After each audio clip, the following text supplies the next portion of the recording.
দর্শক, ফের চট্টগ্রাম রাউজানে দুর্বৃত্তদের গুলিতে চট্টগ্রামে রাউজান যে উপজেলা, সেই উপজেলা যুব দলের নেতাকে গুলি করে হত্যার ঘটনা ঘটেছে দিনে দুপুরে। দর্শক, যেমনটি আসলে আপনাদেরকে বলার চেষ্টা করছি, আমি এই মুহূর্তে আপনাদেরকে চট্টগ্রাম মেডিকেল কলেজ হাসপাতালের যেই ইমার্জেন্সি বিভাগ রয়েছে, সেই ইমার্জেন্সি বিভাগ থেকে আপনাদেরকে যুক্ত করেছি। যেমনটি আসলে আপনাদেরকে বলার চেষ্টা করছি, আজ বেলা 3টার পরেই আসলে এই দুর্বৃত্তদের গুলিতে যুবদল নেতা আলমগীর হোসেন তিনি আসলে মূলত গুলিবিদ্ধ হয়ে ওখানেই মারা যান এবং মারা যাওয়ার পর আসলে তাকে উপজেলা যে স্বাস্থ্য কমপ্লেক্স রয়েছে, সেই উপজেলা স্বাস্থ্য কমপ্লেক্সে নিয়ে গেলে কর্তব্যরত চিকিৎসক তাকে মৃত ঘোষণা করেন এবং পরবর্তীতে আমরা যতটুকু জেনেছি এবং বিভিন্ন সোশ্যাল মিডিয়া বিভিন্ন খবরে আমরা যেটি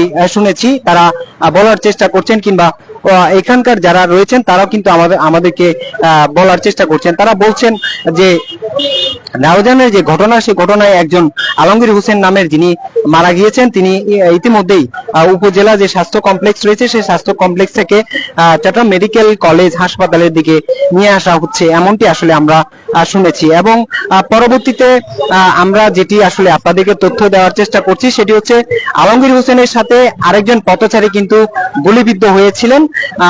তো সেই জায়গা থেকে তিনি চট্টগ্রাম মেডিকেল কলেজ হাসপাতালে এখন আমরা যাওয়ার পর আমরা যেটি দেখেছি, তিনি ভর্তি আছেন চট্টগ্রাম মেডিকেল কলেজ হাসপাতালে 2 নম্বর ওয়ার্ডে, অর্থাৎ ক্যাজুয়ালটি যেটি রয়েছে সেই ক্যাজুয়ালটিতে তিনি ভর্তি আছেন। তার ভাইয়ের সাথে আমরা কথা বলার চেষ্টা করেছি। তার ভাই আমাদেরকে যেটি জানিয়েছেন, তিনি আসলে এই বিষয়ে কোনোভাবেই কথা বলতে চাচ্ছিলেন না।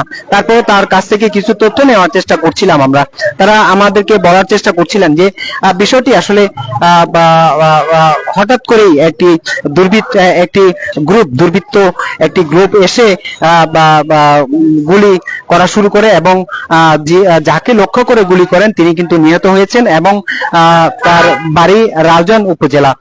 দর্শক, যেমনটি আসলে আপনাদেরকে বলার চেষ্টা করছি, এই ঘটনার পর গোলাম আকবর খন্দকার অর্থাৎ চট্টগ্রাম উত্তর জেলা বিএনপির যিনি আহ্বায়ক গোলাম আকবর খন্দকার, তিনি কিন্তু একটি বিবৃতি দিয়েছেন। বিবৃতিতে তিনি এর ঘটনার আসলে তীব্র নিন্দা এবং প্রতিবাদ জানিয়েছেন। আমরা সেই বিবৃতির সূত্র ধরে আসলে আপনাদেরকে বলতে পারি যে এই ঘটনায় আসলে যিনি মারা গিয়েছেন আলমগীর হোসেন, তিনি কিন্তু আসলে মূলত গোলাম আকবর খন্দকারের অনুসারী বলে এমনটি আসলে আমরা ধারণা করছি এবং তিনিও কিন্তু এটি পরিষ্কার করেছেন যে যিনি মারা গিয়েছেন তিনি কিন্তু আসলে মূলত গোলাম আকবর খন্দকারের অনুসারী।